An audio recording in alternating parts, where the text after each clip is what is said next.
Προκοπημένοι Έλληνες! Μπρος! Τελικά τι θα γίνει, θα μας δώσετε τα λεφτά? Όχι βέβαια. Γιατί να σας τα δώσουμε αφού δεν έχετε τα απαιτούμενα προσόντα. Αλλά πόσοι πόντοι χρειάζονται? Δεν σας αξίζει η βοήθειά μας κύριε. Είστε βάρβαροι. Βάρβαροι εμείς? Βεβαίως. Έχετε καταπέσει συνήθειες. Εμείς? Εσείς φυσικά. Τι κάνετε το Πάσχα? Σου βλύζουμε αρωνί. Στα πανηγύρια. Ψήνουμε γουρουνόπουλα. Τα Χριστούγεννα. Ψήνουμε γαλοπούλα. Είστε βάρβαροι λοιπόν. Κακοποιείτε τα ζώα. Εμείς οι Ευρωπαίοι δεν είμαστε έτσι. Συγγνώμη, οι Άγγλοι δεν πνίγουν το κουνέλι. Καταρχήν, είστε η μόνη χώρα στην Ευρωπαϊκή Ένωση που φτάνετε στα 30 και ζείτε ακόμα με τους γονείς σας. Γιατί? Γιατί τους αγαπάμε. Εύκολα αποχωρήσετε τη μουρμούρα της μάνας. Και τους ηλικιωμένους. Αντί να τους βάλετε σε ένα γυροκομείο, τους κρατάτε σπίτι. Γιατί μαλάκες είμαστε. Από τη συντάξη του ζούμε. 2 συνταξιούχους να έχει σπίτι σου, θεωρείς είσαι ο Δηματίας. Παραπονιέστε ότι τα ψυγεία σας είναι άδεια, αλλά οι ταβέρνες είναι πάντα γεμάτες. Μεγάλα, άμα δεν έχεις πρόσωπο ψυγείο, πού θα πας να φας, σε είδη πρικός? Ναι, όλο λέτε δεν έχετε λεφτά και φοράτε όλοι μάρκες. Να σου πω κάτι, εμείς γραμμένες έχουμε τις μάρκες. Μα πώς, οι περισσότεροι φοράτε σόβρακα Calvin Klein. Το σου λέω, εδώ τον έχουμε γραμμένο τον Calvin Klein. Πάμε, μεγάλη να σου πω την αλήθεια. Εμείς τα σόβρακα τα παίρνουν την Αγία Βαρβάρα, 3 ευρώ η εξάδα. Γιατί? Γιατί ξεκυλώνουν στο πρώτο πλήσιμο και χωράνε μέσα πράγμα. Είμαστε και πρικισμένοι, τι να κάνουμε. Αυτό δεν το γνωρίζω. Η αδερφή σου, άμα έχει έρθει διακοπές στη Ρόδο, θα το γνωρίζεις. Η αδερφή μου δεν έχει έρθει ποτέ στη Ρόδο. Μόνο η μάνα μου. Αλλά αυτή θα γίνει ακόμα στα Μινέρουβα. Κλαίγεστε ότι δεν έχετε λεφτά, αλλά πάτε και καταχρεώνεστε για να πάρετε πανάκριβα αυτοκίνητα 2 και 3.000 κυβικών. Τι να πάρουμε μεγάλη τα δικά σας τα Smart? Βεβαίως. Το ξέρεις ότι με το Smart κάνεις οικονομία? Γιατί είναι σαν κουμπαράζ γι' αυτό. Άσε μεγάλη δεν λέει, εγώ είχα ένα Smart και το έδωσα. Το έδωσες. Ναι, μια μέρα είχα μείνει στο φανάρι κολλημένος 2 ώρες. Γιατί δεν έπαιρνε η πρώτη? Όχι, είχα πατήσει τσίχλα.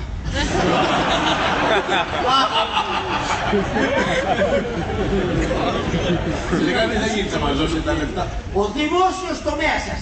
Γιατί είναι τόσο ανοργάνωτο? Δεν έχεις δίκιο, δεν έχεις δίκιο. Ίσα ίσα είναι πολύ παραγωγικός. Ξέρεις πώς αποκαλούν το ελληνικό δημόσιο? Πώς? Σπερματοζωάριο. Γιατί? Γιατί παίρνουν εκατομμύρια, αλλά μόνο ένας κάνει τη δουλειά. Γιατί όλοι οι υπάλληλοι παίρνουν στο κομπιούτερ πασχέτσα. Γιατί αυτό έχει μέσα, τι να παίξουνε δηλωτή. Γιατί λαδώνονται όλοι. Για να μην τρίζουν. Εμείς κύριε ξέρουμε να δουλεύουμε. Και εμείς ξέρουμε να σας δουλεύουμε. Και κάθε μέρα από την πλάκα το ξέρεις ότι υπάρχουν μέρες που φρακάρουν τα κομπιούτερ του κράτους. Σοβαρά. Όχι, όταν έχει τζακπότ στο τζόκερ. Βέβαια, το μυαλό σας είναι στον τζόκο και τη διασκέδαση. Πεκροπίνετε μέχρι 7 το πρωί στα μπουζούκια, πώς θα δουλέψετε μετά? Δεν έχεις δίκιο, δεν έχεις δίκιο. Έχεις δοκιμάσει να δουλέψεις μετά από πολύ πιώμα και ξενύχτη μέχρι το πρωί? Όχι. Ούτε να το δοκιμάσεις, δεν λέει. Έχεις ένα κεφάλι χάλια. Αν και εσύ το κεφάλι χάλια το έχεις έτσι κι αλλιώς. Κακώς ξενυχτάς. Δεν αφήνονταν και διαφορά. Γι' αυτό εμείς οι δημόσιοι υπάλληλοι πηγαίνετε στη δουλειά πολύ αργά. Α, αυτό το κάνουμε επίτηδες. Για να μην τρακάρουμε τους άλλους μισούς που φεύγουν πολύ νωρίς. Βέβαια, αφού όλοι έχετε ένα βίσμα. Μέχρι και στο στρατό βάζετε βίσμα. Βίσμα είναι. Βαριά κουβέντα είπες. Πάρ' το πίσω τώρα, πραγματικά βαριά κουβέντα είπες. Γιατί ψέματα είναι. Θέλει τώρα να φέρει τα παιδιά στην Αθήνα. Κακό είναι αυτό. Και ποιος θα φυλάει τα σύνορα? Όποιος δεν έχει βίσμα. Θέλει μυαλό. Στα παράδεκτη. Και τριτοκοσμική. Τι εννοώ? Ότι είστε 100 χρόνια πίσω. Καταρχήν, θεωρείτε τη γυναίκα κατώτερη σας. Τη γυναίκα σας τη θέλετε στην κουζίνα και στην κρεβατοκάμαρα. Λάθος. Στη γυναίκα μας στέλνουμε μόνο στην κουζίνα. Στην κρεβατοκάμαρα προτιμάμε τη γυναίκα του άλλου. Είναι δυνατόν στην εποχή μας να έχετε ακόμα τη γυναίκα από κάτω? Μα δεν την έχουμε μόνο από κάτω, μας αρέσουν και άλλες τάσεις. Και για να μην παραγιούνται κάθε Κυριακή τους κάνουμε τη στάση του καφετζή. Πώς είναι δηλαδή αυτή η στάση του καφετζή? Όπως τις άλλες φορές, απλά πριν ξεκινήσουμε ρωτάμε πού είναι στο να κουμπίσω. Άσε καλό. Δεν μου λες, πόσες φορές την εβδομάδα κάνετε σεξ τα παντρεμένα ζευγάρια στην Ελλάδα? 2, κάθε Τρίτη γυναίκες μας, κάθε Σάββατο εμείς. Ναι, καλά. Τώρα πουλάς μούρι, αλλά είμαι σίγουρος ότι μπροστά στη γυναίκα σου στέκεσαι σούζα. Εγώ τι λες ρε μεγάλε. Το ξέρετε προχθές που καυγάριζα μαζί της έπεσε στα γόνατα. Και τι σου είπε? Δεν θα βγεις κάτω από το κρεβάτι, θα ζήσεις. Γιατί, τι της έκανες? Έμαθα ότι έχω γκόμενα. Έχεις κόμενα? Λογικό δεν είναι. Παλοκρατικό γουρούνι. Κάτσε για να καταλάβω δηλαδή. Τι διαφορά έχει η γκόμενα από τη γυναίκα σου? 40 κιλά. Δεν σας δίνω απλώς στην Ευρώπη. Το καταλαβαίνετε? Δεν μπορείτε να μας προσφέρετε τίποτα. Ίσα ίσα μπορούμε να προσφέρουμε χαμόγελα σε όλη την Ευρώπη. Πώς? Πώς? Ξέρεις πόσες τουρίστες γυρίζουν το καλοκαίρι πίσω στην πατρίδα τους με ένα χαμόγελο μέχρι τα αυτιά, εκεί που είχαν προηγουμένως τα πόδια τους. Από τι? Από τον καυτό μας ήλιο. Θέλεις να πεις δηλαδή ότι είστε θερμοί εραστές? Auschwitz. Α, παραλές.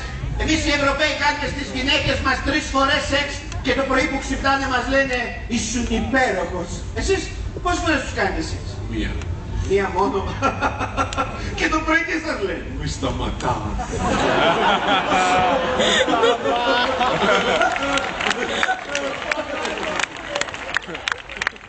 Ξυπνάδες. Είστε και άξιστοι. Δεν εξιστούμε, τι μας το είπατε. Δεν εξιστήκαμε, από τι μας έτρει. Από μόνοι μας. Δεν έχετε τρόπους. Πώς θα πείτε σε μια γυναίκα? Συγγνώμη αγαπητή μου κυρία, το σκυλάκι σας με ενοχλεί. Μάζεψε το κοπρό σκύλα, κυρία μου. Δεν μου κάνει έτσι το πόδι. Είδες που σου λέω, δεν έχετε ευγένεια. Δεν έχουμε ευγένεια, εμείς δεν έχουμε ευγένεια. Εμείς δεν έχουμε ευγένεια. Τώρα την κουβέντα αυτή, εμείς δεν έχουμε ευγένεια. Κάτσε, πω ένα παράδειγμα και θα μου πεις αν έχουμε ευγένεια. Πριν μια εβδομάδα είμαι σε ένα σούπερ μάρκετ στην Ιγουμενίτσα. Είναι λίγο μακριά, αλλά εκεί βρίσκω εύκολα πάρκι. Είμαι στον ναμπίο, έχω το καρότσι γεμάτο ψώνια και είναι πίσω ένας τύπος ο οποίος έχει μόνο ένα μπουκάλι γάλα και ένα ύφος έτσι. Το λυπήθηκα. Γυρίζω, του λέω μόνο αυτό έχετε, μου λέει ναι. Λέω καλύτερα πάτησα όλα τα μία γιατί εγώ θα αργήσω. Δεν είναι ευγένεια αυτή. Ρωτάω, δεν είναι. Για την ανακύκλωση. Τι κάνει ο μέσος Έλληνας για την ανακύκλωση? Ο μέσος Έλληνας με την κρίση που υπάρχει κάνει το σκατό του Παξιμάδη. Δεν είναι αυτό ανακύκλωση? Εμείς οι Γερμανοί για την ανακύκλωση ξέρετε τι κάναμε? Ξέρουμε, κάνατε τον κόσμο σαπούνι. Αυτά ανήκουν στο παρελθόν. Τώρα στη Γερμανία έχουμε μεγάλη ελευθερία. Το ξέρεις ότι μπορώ να πάω στη Γερμανική Βουλή και να πω στην καγκελάριο Μέρκελ είσαι κουφάλα? Σιγά το πράγμα. Και εγώ μπορώ να πάω στην Ελληνική Βουλή και να πω στο Γιωργάκη η Μέρκελ είναι κουφάλα. Λοιπόν, για να σας δώσουμε τα λεφτά θα πρέπει να μας δώσετε κάτι για αντάλλαγμα. Σας δώσουμε, σας δώσουμε. Τη Βουλή με τους 300. Μα έχουμε Βουλή, οι ηλικίες μας είναι άκρες. Μας να δεις. Μία είναι η λύση. Να μας πουλήσετε την Ακρόπολη. Εμείς να την πουλήσουμε την Ακρόπολη, εσείς μπορείτε να την αγοράσετε. Γιατί πόσο κάνει δηλαδή η Ακρόπολη? Ακίνητο πάνω στο Διονυσίου Αεροπαγίτου και πιάνει όλη η Αθήνα. Μέχρι 5 Γερμανίες.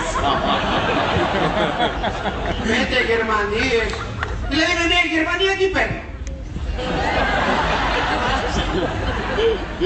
Ένα ρετυρέ στο Παγκράτη. Χωρίς αυτόνομη κίνηση. Να μας πουλήσετε τα νησιά σας τότε. Θέλουμε τους φούρνους Ικαρίας. Αλλά ρε, τόσους φούρνους έχετε εκεί. Auschwitz, Dachau, τους δικούς μας θέλετε. Τι θα ανοίξετε, αλυσίδα Βενέτη?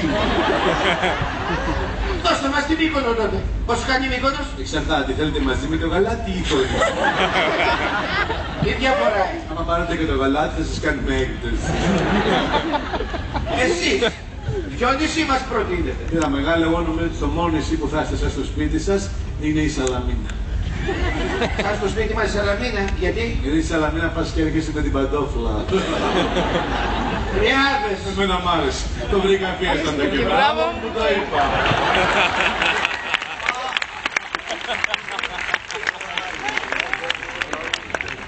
Αυτό κάνετε συνέχεια.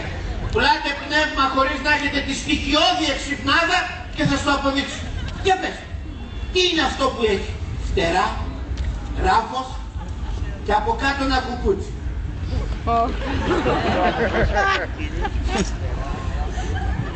Από κάτω ένα κουκούτσι. κουκούτσι τώρα είναι τα χάλαστα. Μέσα τρέχα το κουκούτσι. Κουκούτσι, κανονικό έτσι. Σαν τα κουκούτσια. Δεν ξέρω. Είδε το πουλί. Απλά έβαλε το κουκούτσι έτσι για να σε μπερδέψω.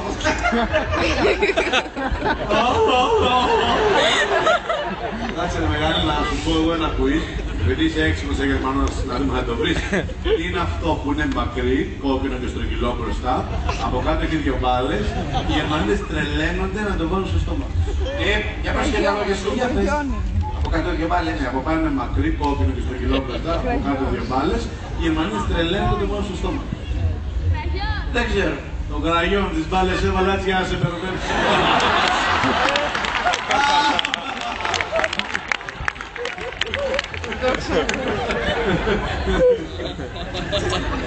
Θα μπερδέψεις εσύ εμένα. Γιατί? Εσύ δεν ξέρεις πως θα δαχτυλάει το κάθε σου χέρι. Και δεν ξέρω, περίμενε. Ένα, δύο. Όχι έτσι, πας το χέρι στη τσέπη. Ένα. Και το άλλο. Ακούω. Μετράω. Πόσα δάχτυλα έχει το κάθε σου χέρι. Το δεξί έχει 6.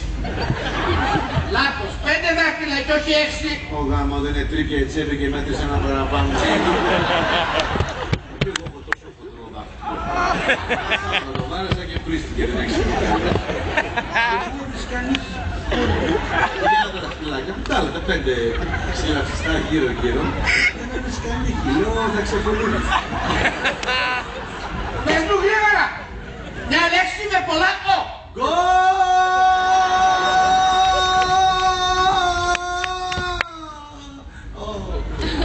Τελικά το αποφάσισα. Δεν θα σας δώσουμε τα λεφτά.